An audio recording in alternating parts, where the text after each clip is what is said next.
Question ये है महाराज जी मेरा कि आजकल जो अभी समय चल रहा है इसमें बहुत सारे सुनने में आता है कि अगर आपके ये दोष है तो आपको इस भगवान की जाप देना चाहिए, या जैसे अगर आपको शनि दोष है तो आप मुनि सुब्रतनाथ भगवान की जाप दीजिए, या अपने बच्चे को बहुत अच्छा पढ़ाना है, उसकी बुद्धि तीव्र करनी है तो इस भगवान की। तो महाराज जी मेरा ये क्वेश्चन था कि क्या इसको मिथ्या में मानेंगे या फिर ये कुछ और, मतलब आप देखो, और करना कितना सही है? इसे मैं मिथ्यात्व तो नहीं कहूँगा पर नादानी जरूर कहूँगा।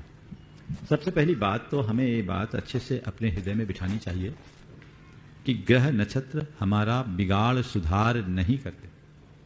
हमारा सारा बिगाड़ सुधार हमारे अपने कर्मों से होता है। हम अच्छा बुरा कर्म जैसा करते हैं वैसा होता है। तो महाराज फिर ये ज्योतिष का सिद्धांत गलत है? नहीं, ज्योतिष का सिद्धांत गलत नहीं है, ज्योतिष की समझ गलत है। ज्योतिष का सिद्धांत एक वैज्ञानिक सिद्धांत है, उसे ठीक रीति से समझे तो ये कोई दुविधा ही शेष न रहे। क्या है इस सिद्धांत को समझिए।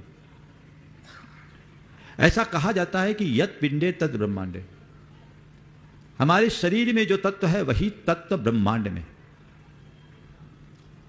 हम ब्रह्मांड के जितने भी तत्व हैं इसमें ऊर्जा का सबसे बड़ा स्रोत सौर मंडल है। ये सारे प्लैनेट्स हैं, ये अपनी गति से मूव करते रहते हैं, इनका मूवमेंट चलता रहता है। तो इस ऊर्जा के, इस पिंड के संचार से, परिभ्रमण से ब्रह्मांड के तत्वों में परिवर्तन आता है। ब्रह्मांड के तत्वों के परिवर्तन से हमारे शरीर के तत्वों के परिवर्तन का समीकरण बनता बदलता रहता है। और जब वो समीकरण बनता बदलता है तो उससे हमारे शरीर के अंदर के रसायन परिवर्तित हो जाते हैं। शरीर के रसायन परिवर्तित होने से हमारे अंदर जो कर्म है उनकी केमिस्ट्री चेंज हो जाती है, क्योंकि हमारा और कर्म का जो आपस का संबंध है वह भी एक रासायनिक संबंध है।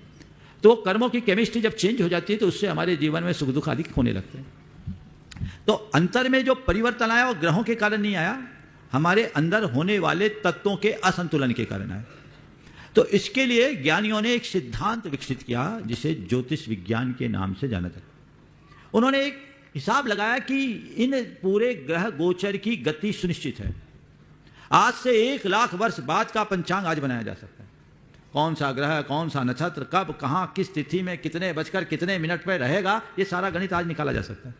तो उन्होंने किया कि ये ग्रह गोचर के 4 को उनने पकड़ा और उन्होंने देखा कि इसके मूवमेंट से ब्रह्मांड के समीकरणों में क्या अंतर, ब्रह्मांड के तत्वों में क्या अंतर आता है, और ये ग्रह गोचर जब रहेंगे उस समय किस प्रकार के तत्वों की प्रधानता होगी, उस प्रकार के तत्वों की प्रधानता में जन्म लेने वाले जातक के अंदर कौन से तत्वों की प्रधानता होगी। दोनों को एक दूसरे के साथ कोरिलेट किया गया, मिलाया गया, और फिर उसके हिसाब से विंशोत्तरी आदि के माध्यम से उनका फलादेश निकाल दिया गया। और ये एक सांकेतिक भाषा बना दी गई कि आपका ये बली है, ये कमजोर है, ये बकरी है, ये ऐसा है, वो ऐसा, वो एक भाषा हो।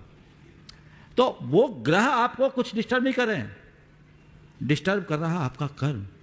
ग्रह को पूजने से तुम्हारा जीवन नहीं सुधरेगा, अपने भाव दशा को पवित्र बनाने से जीवन सुधरेगा। इसलिए ग्रह के समन के लिए भगवान की आराधना मत करो, पापों के समन के लिए भगवान की आराधना। पाप शांत होंगे तो ग्रह तो अपने आप शांत हो जाएंगे। लेकिन लोगों ने धंधा बना लिया, ग्रहों के नाम पर अनेक प्रकार की पूजाएं शुरू हो गई। पर हमने तो ऐसे भी लोगों को देखा है जिनने खूब ग्रह नक्षत्रों को पुजवाया और उनके जीवन खुद गर्दिश में आए, शिक्षों के अंदर रहना पड़ा।